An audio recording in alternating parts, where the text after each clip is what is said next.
$15,000 years ago, a yogi appeared in the upper regions of Himalayas. Nobody knew where he came from, his antecedents were completely unknown. So people gathered around him because he was such a phenomenal presence.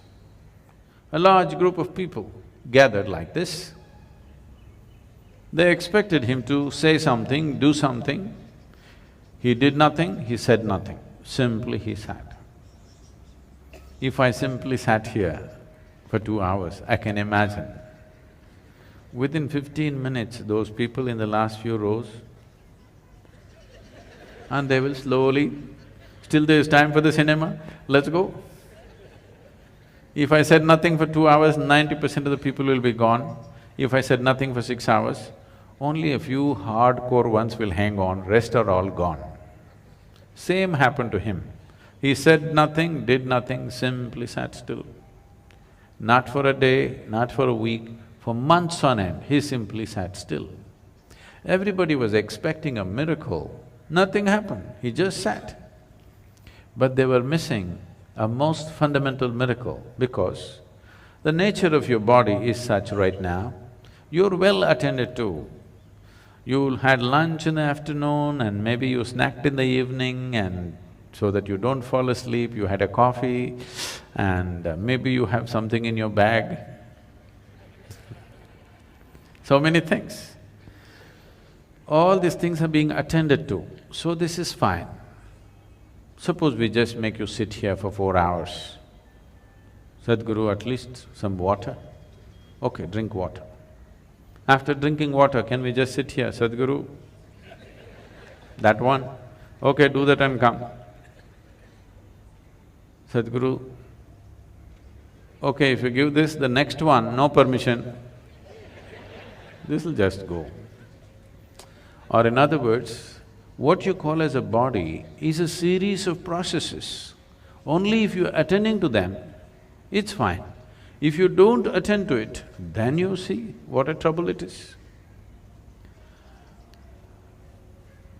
When you do not attend to the body, if you're hungry or why all that, people say, how long 1 minute is depends on which side of the bathroom door you are. From inside, somebody says just 1 minute. Outside, it's 1 eon, okay? So because this is the nature of the body, if you do not attend to it, it'll become so compulsive and get you into such big trouble. But here he just sat. He neither ate, nor drank water, nor went to attend to nature's calls, simply he sat still. People could not even make out whether he's alive or dead. The only sign of life was, off and on, tears of ecstasy were dribbling down his cheeks, otherwise he simply sat unmoving. Then only 7 people hung on. They realized the miracle of him sitting here like this, because if he has to sit here like this, he has transcended physical nature, otherwise you cannot sit like this. These 7 people hung on. Today we celebrate these 7 people as the Sapta Rishis. These were his first disciples of the Adiyogi. So this Adiyogi just sat there, these 7 people showed interest. He told them, this is not for you, this is not entertainment. But they said, no, we're willing to do anything. He gave them a few preparatory steps. They prepared for many years. Then one day when the solstice was shifting, just now, we shifted from summer solstice to winter solstice on December 22nd.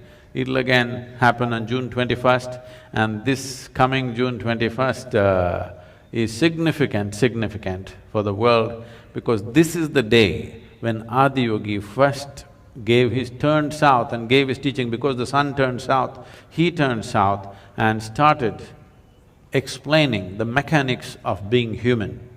On this day, fortunately, the world, the United Nations has declared the World Yoga Day because the yoga began on that day.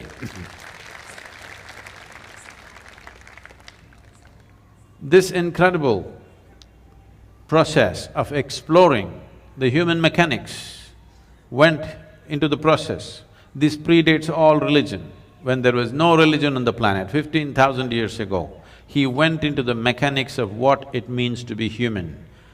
And various aspects happened. He opened up 112 different ways in which a human being can attain to his ultimate nature. And when people asked, especially his wife Parvati asked, why not more? Why only 112? Then he said, if you are rooted in the body, there are only 112 possibilities. If you transcend the body, how many atoms there are in this universe, that many doorways are there if you're willing to explore it. But if you're rooted in this body, there are only 112 ways. And the whole yogic system subscribes to this even today because nobody has found more ways. Any number of yogis have explored in 1,000,000 different ways, but there is no other doorway. In this body, there are 112 ways into which you get there.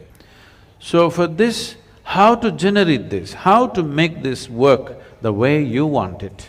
So this whole mechanics, he started, Adiyogi explored for many years and he gave this elaborate knowledge to the world and then asked these 7 people to go in 7 different directions in the world. One went to Central Asia, another went to North Africa, another went to South America, another went to Southeast Asia, one came down to what we call as the Indian part of Himalayas, one stayed with him, and one more, who is very important for us, Agastya Muni, came down south. He is known as the father of southern mysticism because he did not spare a single human habitation south of the Vindhyas. In the Deccan Plateau, he made sure every single human being who lived in this place had some sense of spiritual process.